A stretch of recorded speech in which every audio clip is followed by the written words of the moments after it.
Good morning, good afternoon, good evening, good night, depending on where you are in this world. This is Gloria White coming to you from Utah, USA. God bless each and every one of you. Today we are continuing in the New Jerusalem Holy Bible in 2nd Maccabees, and we are in chapter 15, and we're starting at verse 17. The disposition of the combatants.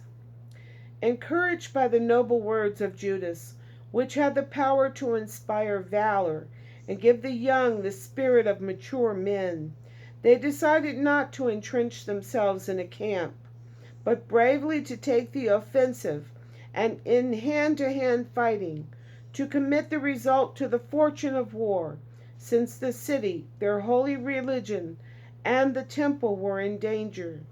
Their concern for their wives and children, and their brothers and relatives, had shrunk to minute importance.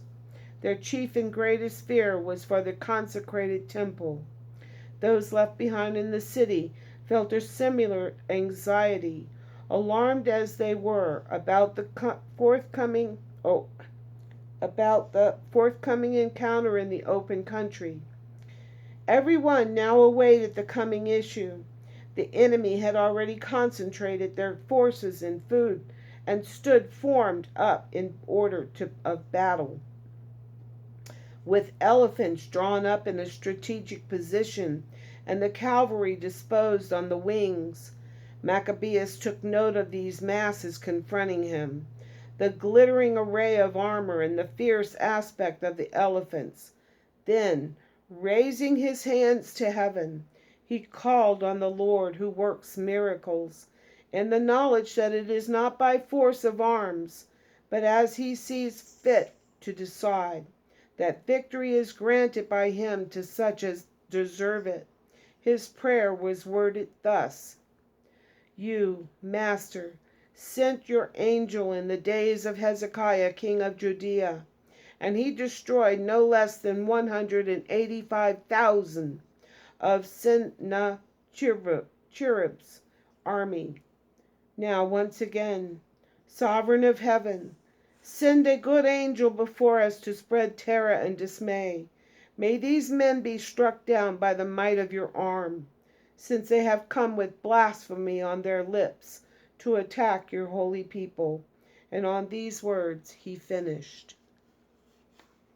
One angel took out 185,000 soldiers. The power of God. Oh my goodness, his angels, they're so strong. And they do everything that the Father says. The defeat and death of Nicanor. Nicanor and his men advanced to the sound of trumpets and war songs, but the men of Judas closed with the enemy, uttering invocations and prayers, fighting with their hands and praying to God in their hearts. They cut down at least 35,000 men and were greatly cheered by this manifestation of God. When the engagement was over and they were withdrawing in triumph, they recognized Nicanor, lying dead in full armor. With shouting and confusion all around, they blessed the sovereign master in their ancestral tongue. He who, as protagonist, has devoted himself, body and soul, to his fellow citizens, and had preserved the love he felt even in youth for those of his own race, gave orders for Nicanor's head to be cut off, and his arm up to the shoulder, and taken to Jerusalem.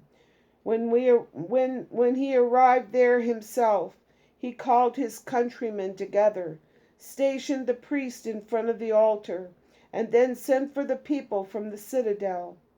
He showed them the head of the abominable Nicanor, and the hand which this infamous man had stretched out so insolently against the holy house of the Almighty.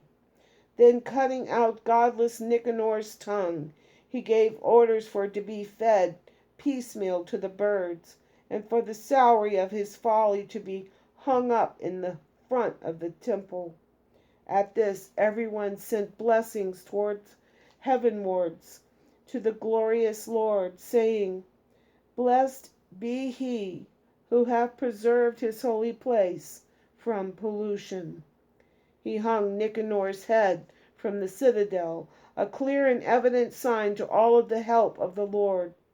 They all decreed by public vote never to let that day go by unobserved, but to celebrate the 13th day of the 12th month, called Adar in Aramaic, the eve of what is called the Day of Mordecai. Oh. Compiler's epilogue. So ends the episode of Nicanor, and as since then the city has remained in possession of the Hebrews, I shall bring my own work to an end here too. If it is well composed and to the point, that is just what I wanted. If it is worthless and mediocre, that is all I could manage. Just as it is injurious to drink wine by itself, or again water alone, whereas wine mixed with water is pleasant and produces a delightful sense of well-being, so skill in presenting the incidents in what delights the understanding of those who read the book. And here I close. And that's the end of 2nd Maccabees. Wow, Maccabees. These people were incredible. Their faith in God and God's faithfulness to protect them. Oh, let us have that kind of faith every day. Let us be strong like Judas and Jonathan and, oh my goodness, and Simon and all the brothers. Oh, and the sons and the grandsons.